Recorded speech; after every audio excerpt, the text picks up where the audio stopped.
식구라는 말을 사전에서 찾아보면 한 집에 함께 살면서 끼니를 매번 같이 나누는 사람들이라고 되어 있습니다. 그러므로 식구라는 말을 조금 더 명확하게 정의해 보자면 같은 집안의 공동체를 이루며 살아야 되고 밥을 같이 먹어야 됩니다.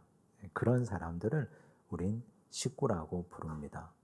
그러면 가족의 사전적인 의미는 어떤 것이겠습니까? 가족은 이보다 훨씬 좀 복잡합니다. 법률적인 용어가 나열되어 있는데, 그런데 그 중에 핵심은 부부는 혼인 관계로 이루어져 있고 그 혼인 관계에 의해서 파생된 혈연 집단을 가족이라고 부른다고 했습니다. 그러면 가족의 의미는 혼인과 혈연입니다. 자, 그런데 가족인데 식구가 아닐 수도 있고 식구인데 가족이 아닐 수도 있습니다. 서로 가족이고 혼인 관계이고 피가 섞이고 서로 혈연 관계인데 한 집에 살지 않고 밥을 먹지 않는다면 식구라고 말하기가 어렵지 않겠습니까? 그런데 그 반대로 같은 공동체에 있고 같이 몇 끼니 식사는 함께 하고 있는데 서로 혼인 관계나 혈연 관계가 아니라면 우린 그 관계를 가족이라고 부르기도 어렵습니다. 자, 그렇다면 교회 공동체는 식구입니까? 가족입니까? 아니면 둘 다입니까? 교회 공동체를 곰곰이 생각해 보면 교회는 식구이기도 하고 가족이기도 하고 둘 다입니다. 우선 우리 교회는 적어도 일주일에 한 번씩은 서로 만납니다. 그리고 식당에서 식사도 합니다. 카페에서 차도 마십니다. 조금 더 열심을 내면 구역 모임도 하고 정원 모임도 하고 남녀 선교회 모임도 하고 각종 동아리 활동도 하고 그래서 서로 얼굴 보는 일이 굉장히 많습니다. 모두가 한 지붕 아래 있기 때문에 일어나는 일들입니다. 그런데 그보다 더 중요한 것은 우리가 식구가 되는 이유는 영원하신 하나님의 말씀을 함께 먹고 함께 마시기 때문입니다. 같은 말씀을 듣지 않습니까? 한 말씀으로 같이 은혜 받습니다. 그래서 우리는 영적인 식구가 맞습니다. 또한 우리는 가족이기도 합니다. 왜냐하면 예수 그리스도는 신랑이 되시고 우리는 그리스도의 순결한 신부가 되기 때문입니다. 법적인 부부의 관계, 부부의 법적인 효력보다 우리는 예수 그리스도를 사모하고 사랑하는 순결한 그리스도의 신부입니다. 그래서 우리는 그리스도의 가족이 됩니다. 또한 우리 몸에는 뜨거운 피가 흐르고 있는데 그 피보다 더 뜨겁고 더 깨끗하고 정결한 피가 예수 그리스도의 보혈입니다. 예수 그리스도의 보혈로 우리는 깨끗함을 덧입었습니다. 그래서 우리는 그런 자들이 함께 모였기 때문에 우린 모두가 하나님 안에서 한 가족입니다. 오늘 우리가 성만찬을 대하는데 이 성찬은 우리의 식구됨과 우리의 가족됨을 함께 확인하는 자리입니다. 예수님의 살과 예수님의 피를 우리가 먹고 마시면서 우리는 모두가 한 식구임을 확인할 것입니다. 또한 우리는 우리 몸의 혈관에 흐르고 있는 피보다 더 뜨겁고 더 정결한 예수의 피를 다시 한번 우리 몸속에 흘려보낼 것입니다. 그걸 통해서 우리는 모두가 하나님의 가족임을 확인할 것입니다. 그런데 우리가 가족 되었다는 것은 서로 힘쓰고 애쓰고 노력해야 될 것들이 있습니다. 그래서 오늘 우리에게 주신 하나님의 말씀을 통해서 우리는 어떻게 애쓰고 힘쓰고 노력해야 되는지를 함께 깨닫는 시간이 되기를 바랍니다. 사도 바울이 에베소 교회에 편지를 했습니다. 에베소는 아주 특별한 곳이었습니다. 그 당시 소아시아의 중심 도시였는데 거기는 무역이 굉장히 활발했습니다. 무역이 활발하다는 건 돈이 돈다는 것이고 그곳에 사람들이 모인다는 뜻입니다. 물건을 팔려고 하는 사람들, 물건을 사려고 하는 사람들, 전 세계 각지에서 모인 사람들이 에베소에 터를 잡습니다. 그런데 거기에 교회가 세워졌습니다. 당연히 그 교회에도 다양한 유형의 사람들이 모일 것 아닙니까? 종도 있고 자유인도 있고 남자도 여자도 있고 로마 시민권자도 있고 시민권이 없는 사람도 있고 부자도 있고 가난한 사람도 있고 어른도 있고 어린아이도 있고 그런 사람들이 교회 공동체를 가득 채웁니다. 그 교회를 향해서 바울이 이런 당부를 합니다. 3절을 보십시오. 함께 읽습니다. 평안에 매는 줄로 성령이 하나 되게 하신 것을 힘써 지키라. 성령이 하나 되게 하셨다고 말씀하시는 것을 보면 성령의 근원적이고 본질적인 사역이 일치의 사역임을 우린 알게 됩니다.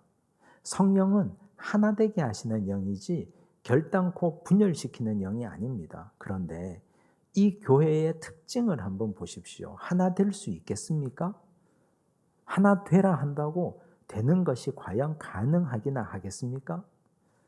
우리는 지금 이 교회 구성원을 보고 그럼 교회 구성원이 그렇지 뭐 남자와 여자, 종과 자유인, 시민권자와 시민권자가 아닌 자들이 다 모이는 곳이지 그렇게 쉽게 말하지만 그 당시 사람들에게는 이게 하나 되기가 굉장히 어려운 구조입니다.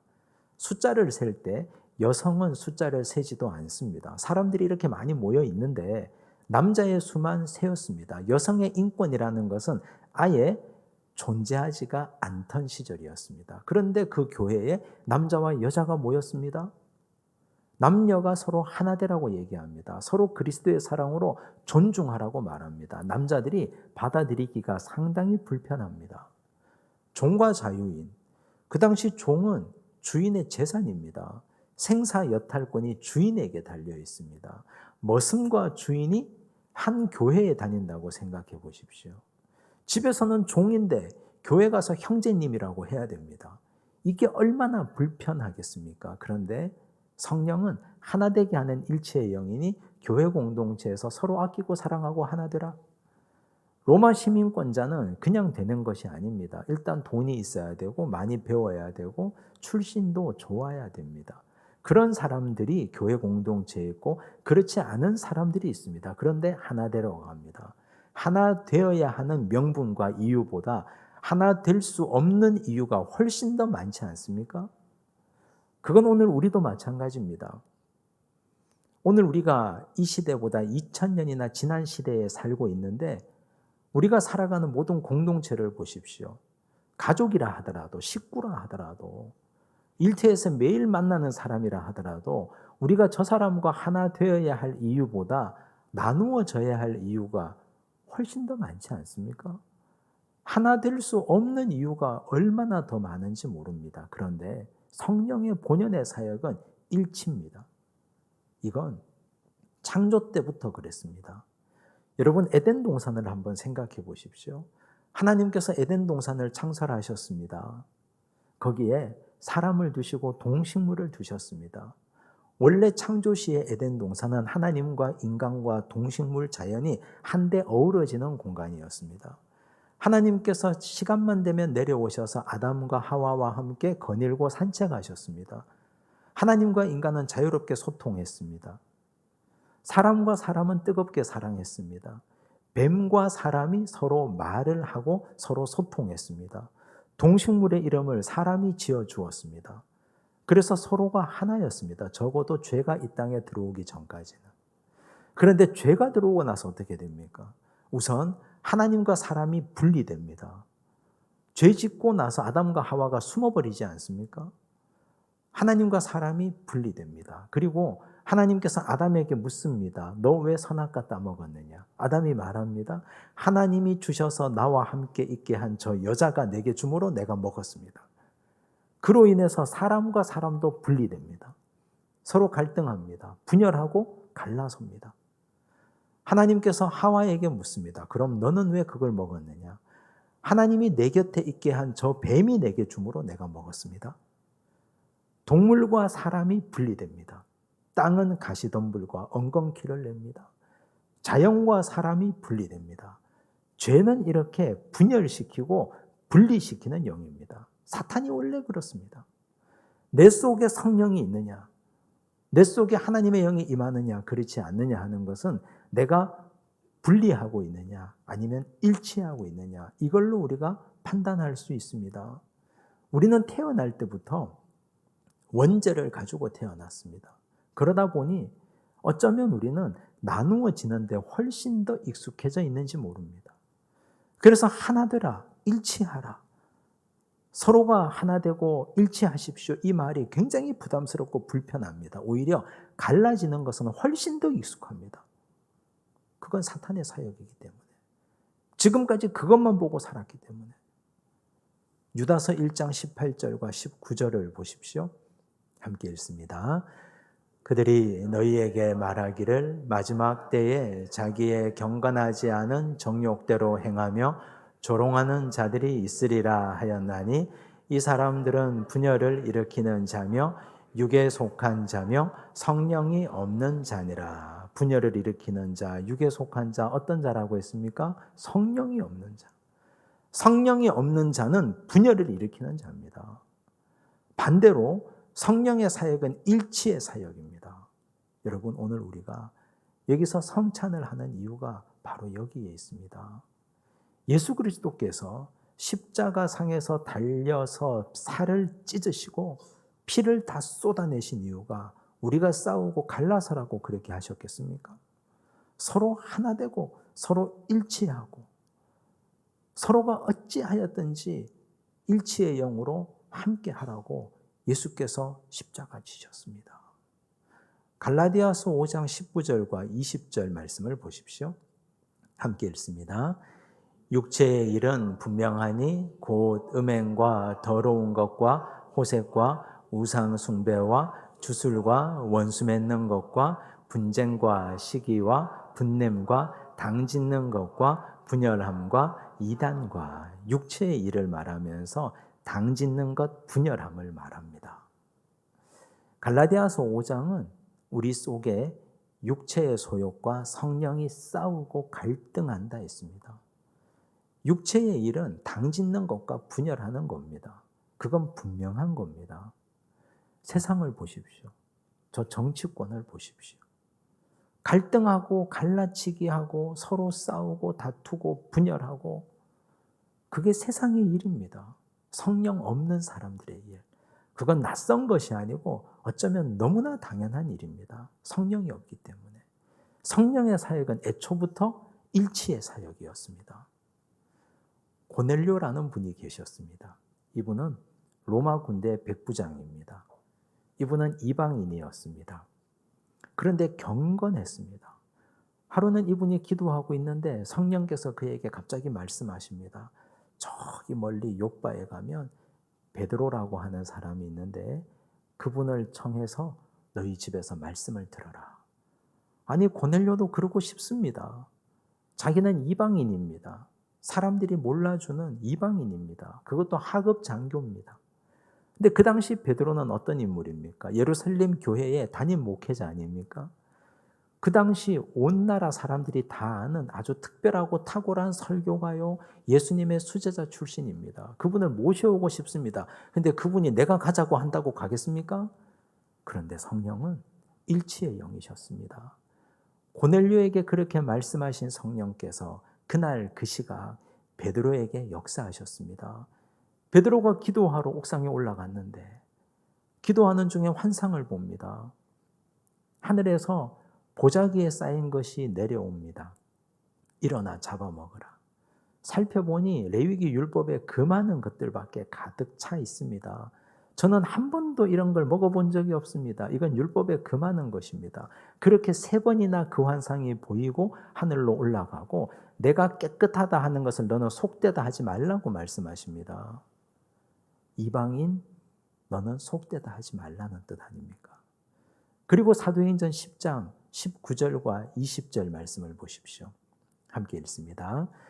베드로가 그 환상에 대하여 생각할 때에 성령께서 그에게 말씀하시되 두 사람이 너를 찾으니 일어나 내려가 의심하지 말고 함께 가라. 내가 그들을 보내었느니라 하시니. 이 환상이 도대체 무엇일까? 베드로가 생각하는데 성령께서 말씀하시지 않습니까? 사람들이 너를 찾으러 왔다고. 일어나 함께 가라고. 의심하지 말라고. 성령은 고넬료에게 말씀하시고 동시에 베드로에게도 말씀하셨습니다. 성령은 그렇게 일치시키는 영입니다.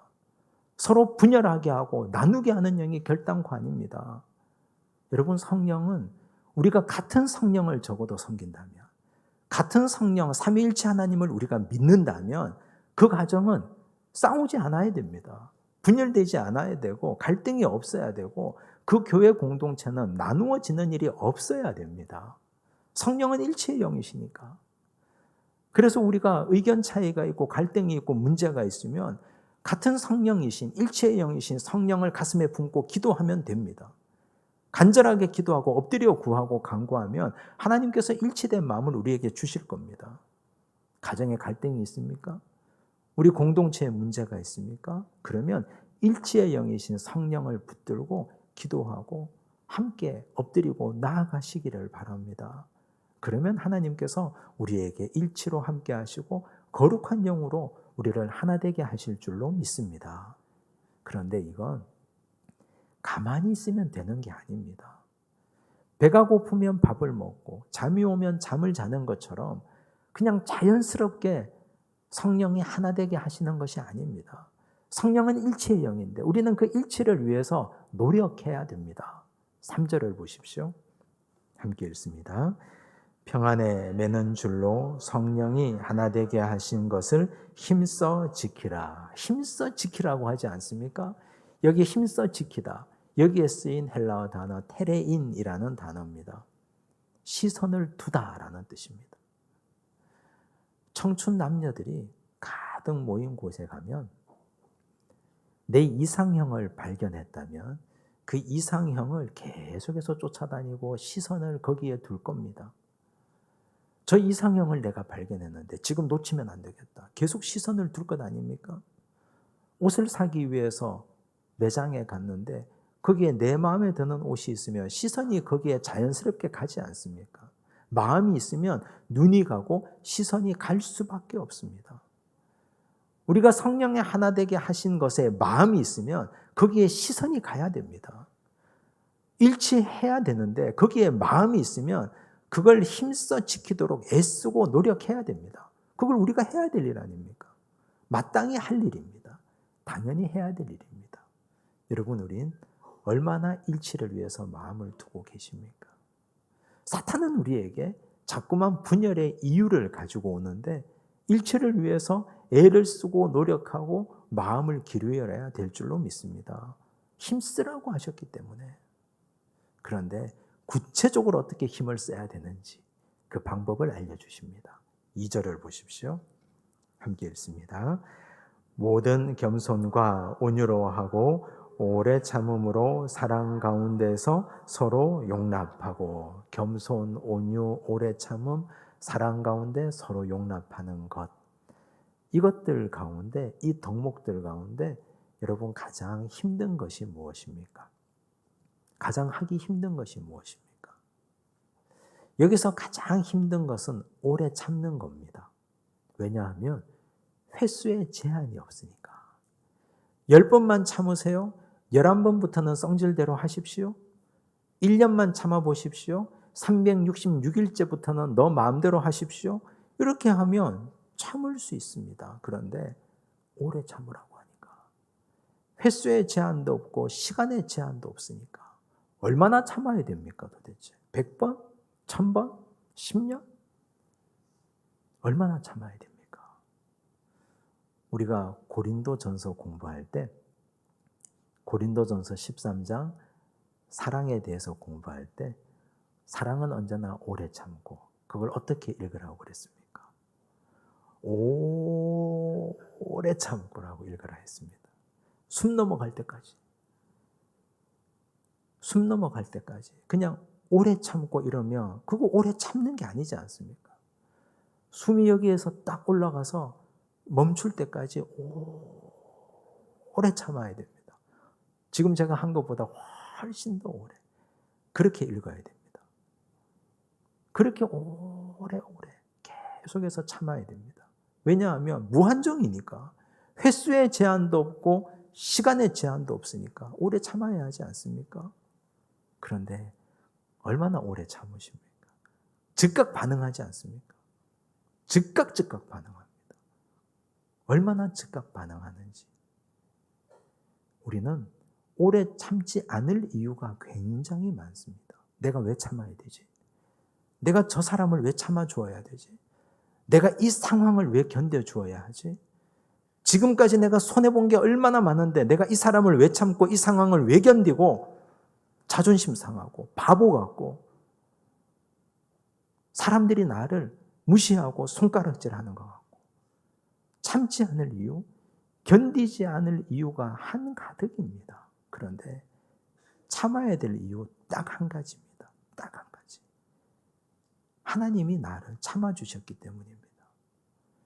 여러분, 하나님이 나를 얼마나 참아주셨습니까?